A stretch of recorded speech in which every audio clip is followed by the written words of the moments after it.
Hello जय हिंद दोस्तों। आज के इस वीडियो में हम अयोध्या सिंह उपाध्याय हरिऔध जी का जीवन परिचय देखने जा रहे हैं।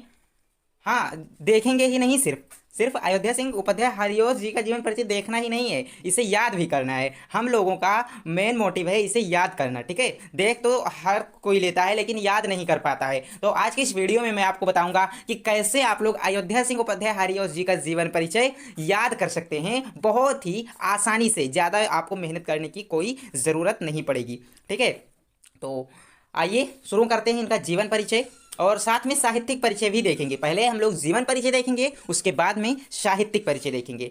अयोध्या सिंह उपाध्याय हरिऔध जी का जन्म 15 अप्रैल सन 1865 ईस्वी को उत्तर प्रदेश के आजमगढ़ जिले के निजामाबाद नामक स्थान में हुआ था।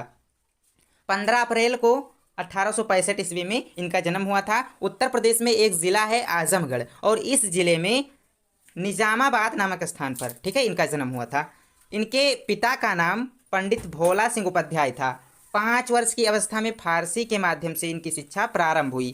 वर्नाक्यूलर मिडिल पास करके ये क्वींस कॉलेज बनारस में अंग्रेजी पढ़ने चले गए, पर वहाँ पर जाने के बाद में अस्वस्थता के कारण अध्ययन छोड़ना पड़ा। वर्नाक्यूलर मिडिल पास करके ये क्वींस कॉलेज गए। कहाँ पर है क्वींस कॉलेज? बनारस में था। और किस मोटिव से गए थे? तो ये गए थे अंग्रेजी पढ़ने के लिए, पर वहाँ पर जाने के बाद इनकी स्वास्थ्य में थोड़ी सी परेशानी आ गई, ये अस्वस्थ हो गए, जिससे कि दोस्तों इन्हें उस विद्यालय को, उस कॉलेज को छोड़ना पड़ा। स्वाध्याय से इन्होंने हिंदी, संस्कृत, फारसी और अंग्रेजी का अच्छा ज्ञान प्राप्त किया। खुद से इन्होंने हिंदी का, संस्कृत का, फारसी का और अंग्रेजी का अच्छा ज्ञान प्राप्त कर लिया था। निज़ामाबाद के मिडिल स्कूल में अध्यापक भी रहे। जहाँ पर इनका जन्म हुआ था वहीं पर ये अध्यापक भी रह चुके थे मिडिल स्कूल के। बाद में कानून गो हो गए उसी स्कूल के। उत्तरोत्तर उन्नति करके सदर कानून गो हो गए, और कानून गो के पद पे रहते हुए उत्तरोत्तर उन्नति करके ये सदर कानून गो हो गए। 1919 ईस्वी में सरकारी नौकरी से अवकाश प्राप्त कर काशी हिंदू विश्वविद्यालय में अवैतनिक अध्यापक हो गए। सन 1941 ईस्वी तक वे इसी पद पर रहे। इसके पश्चात अवकाश ग्रहण करके, यहाँ पे 2 बार ये लिख गया है, इसे काट देते हैं। अवकाश ग्रहण कर आजमगढ़ को अपना निवास स्थान बनाया और वहीं रहकर साहित्य सेवा में अपना जीवन लगा दिया। 6 मार्च सन 1947 ईस्वी में इनका स्वर्गवास हो गया। अब आइए साहित्यिक परिचय देखते हैं। देखिए, जीवन परिचय देख लिया, साहित्यिक परिचय देखेंगे। कब हुआ था दोस्तों इनका स्वर्गवास? तो याद रखना है तारीख आप लोगों को, 6 मार्च को 1947 ईस्वी में। हरिऔध जी पहले ब्रज भाषा में कविता किया करते थे। रस कलश इसका सुंदर उदाहरण है।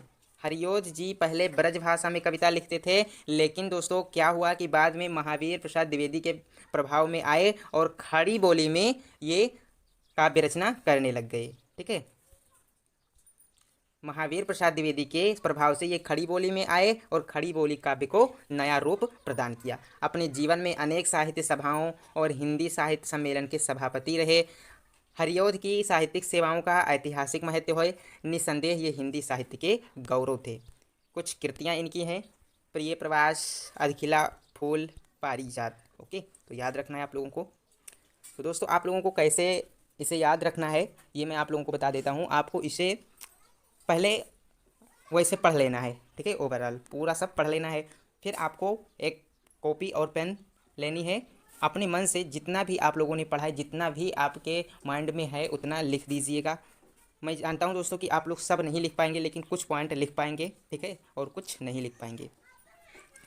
तो जितना लिख पाएंगे फिर आपको देखना है कितना लिख पाए।